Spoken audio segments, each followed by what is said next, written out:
Tonight, the Virginia Beach School Board was scheduled to vote on whether to implement their version of the Virginia Department of Education's 2023 transgender model policy.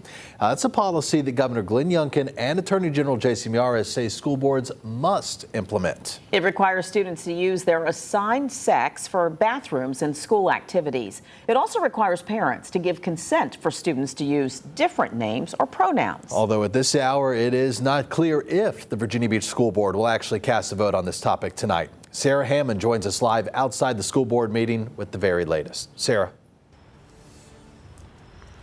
Well, they just wrapped up their presentation of their updated policies. They're still in a Q&A portion of this right now, but school leaders say their version of these policies are still consistent with the spirit of the state's model policies. They say school staff would only be able to address students by the name on their official record or by their parent-approved nickname. It also says students must use restrooms or locker rooms that correspond to their sex or gender identity that is listed in their official record. It also states VHSL athletics that are separated by sex, students must go by their sex listed in their official record.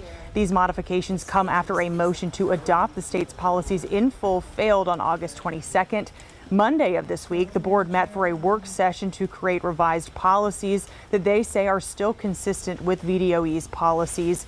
And during Tuesday's meeting, we heard from people on both sides of what has become a controversial conversation and vote that has dragged on for months. This is a reminder that these policies don't just exist on paper. They have real, deeply personal consequences for each of us. Having a safe space at school with friends and teachers I could talk to, people who respected me and addressed me in a way that I was comfortable with, saved my life. I encourage you to adopt the full policies of Governor Youngkin, not this watered-down version. Administrators, teachers, and public officials do not have the authority to override parents who ultimately have the best interest of their children.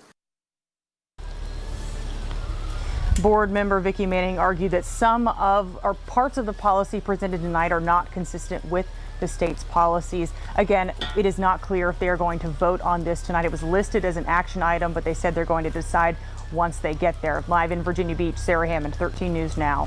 All right, could be another long night for them. Thanks, Sarah. The Virginia Beach School Board is facing legal action over this policy. Last week, 2 Virginia Beach parents filed a lawsuit against the division in hopes of forcing the board to adopt it.